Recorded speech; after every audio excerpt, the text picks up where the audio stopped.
everybody, I am here in my field with my little ponies. There's Zach, look, hello Zach, he's having a snooze. I just wanted to explain why there hasn't been a video, a Lindholm based video this Saturday.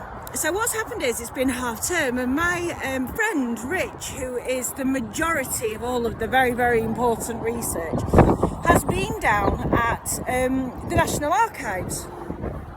If you go back on my playlist for Lindholm and Hatfield Moors and go on to the section, the first one of the New Modern Era, which is called The Body in the Bog, I explain a theory about who the body that was found in 1987 was.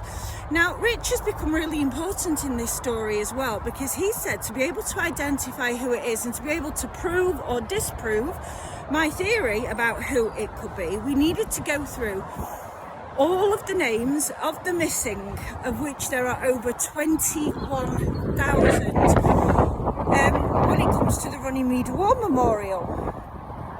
Hello. So we've taken these over 21,000 names and we've gone through them one by one to be able to either say yes, it's a possible, or no, it's not a possible. However, one of the names on the list is an absolute definite possible, and that was what I was going to vlog about this Saturday. Unfortunately, there was a gentleman who was on his way to a Hamburg bombing mission as part of a crew. He was a rear gunner, and on the ORBs of the station that he left from, they said that they were testing the radios, the internal plane radios, the intercoms, and they found that he was missing before they reached the coast, so before they even left England. So obviously that means that we have a jumper, somebody that was there but then not there. The ORB clearly states that this gentleman bailed out for whatever reason while he was still over England.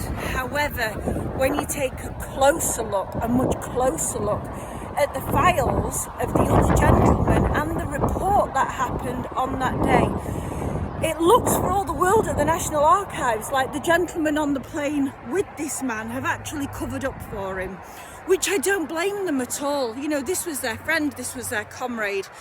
So now they're saying that the plane got into difficulty over the ocean, about 100 miles away from the English coast.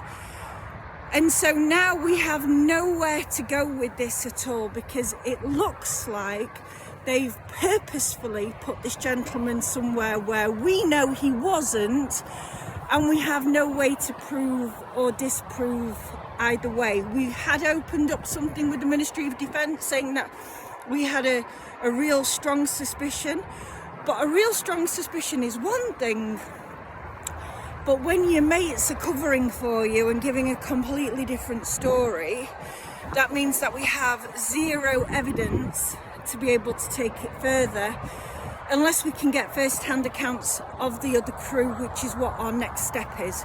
So huge apologies that there wasn't an update this Saturday. Sorry about the wind as well. I'm in the field. I look like an absolute troll. So yes, so the story hopefully in the future will be us being able to identify this poor gentleman. And I don't really want to use the S word.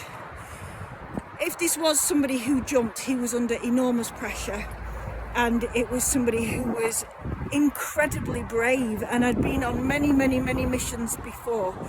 And I hope one day I'll be able to tell his full story and give him the honour that he deserves, just like what his friends did, without any judgment whatsoever about what happened.